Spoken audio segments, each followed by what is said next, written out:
Hi everyone. I'm really sorry that I was not able to make videos for a long time because I was busy with my state government assistant professor exam and I got rank 3 in that exam. So, since you are all well aware about CSIR-NET 2022, which is scheduled to be held in three dates, that is 29th of January, 5th of Feb and 6th of Feb 2022, and gate 2022 is also going to be held in Feb 2022. So let us suppose that just a supposition that CSIR net is to be held on 29th of January, and we have to prepare our syllabus before 29th of January. So technically we are left with about 50 days. Okay, uh, not exactly 50. If you take like about 5 days as a buffer, then you will have about 45 days. Okay, and don't think like you are having 2 months, you are having too much time. Don't think in terms of that, think in terms of days, and each and every minute is going to be very precious. So we have to utilize our time with full energy, motivation, hard work, and of course smart work also. So uh, basically I'm dividing the timetable according to the fact that last if the exam is to be held on 29th, then last 10 days are left for revision of short notes and like other things. But we have to complete our syllabus in rest of the 35, about 35 days. So basically I am going to share some things which you should kept in mind while preparing for CSIR NET 2022 and GATE 2022. Also, this time I personally think that competition is not with one batch, rather three batches, that is of CSIR NET aspirants of December 2020, June 2021 and December 2021. So I personally think that competition is going to be little tough, but don't demotivate yourself, rather utilize your time with full dedication. So basically let's get started.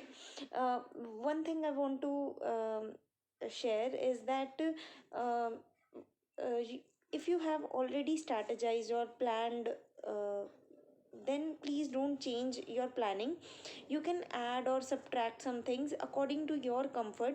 If you think it is comfortable, if you completely think that this planning is going to be useful, then you can implement that also. So let's get started.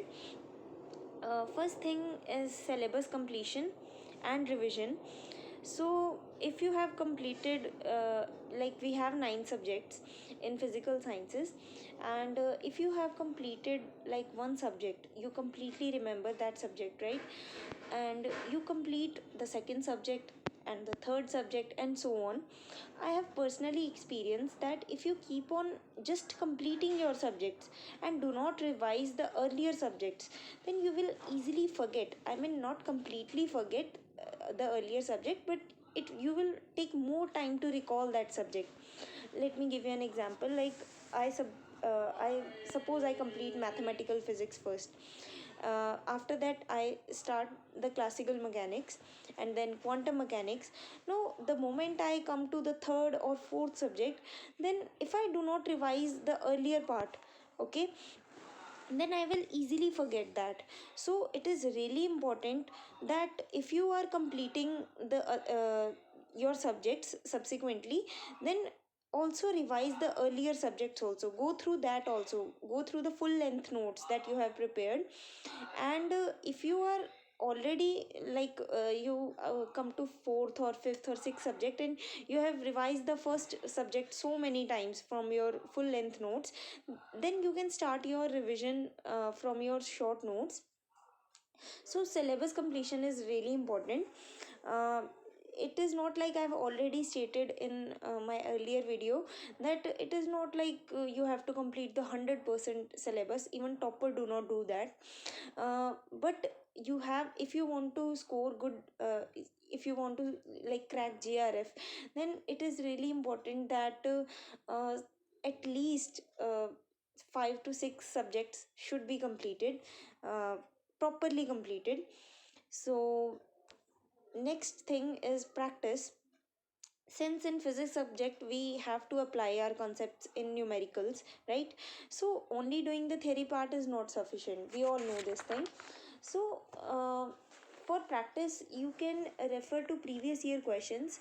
Previous year, you know what I am saying, that because if you solve previous year questions, it will give you an idea that what kind of pattern is followed in that particular exam, what are the trendy topics. So previous year questions of CSIR-NET up to 2020, GATE up to 2021, and JEST up to 2021 are available, and doing them are sufficient, I think. um, if you are a kind of person who has completed the previous year questions also and practice them completely, then you can go with the test series. But you should not be like that you have not solved previous year questions and directly coming to the test series. That will not be helpful, I personally think. Previous year question solving is really important. Rather, when I was preparing, I solved previous year questions 4 to 5 times. It doesn't mean like I'm cramming the questions. Rather, we have to explore other possibilities of that question. So solving them is really important. So next thing is that learn some new tricks to solve certain kind of questions, because in competitive exams each and every second matters. Okay. And if you if I give you an example, like suppose you have to find out, this is question also came in CSIR-NET November 2020, that if you have to find out the two input NAND or NOR gates required to make other gates, like how many NAND gates are required to make an AND gate, then it would be two. So here is a table I have make these. This table is made from Himanshu sir's lecture.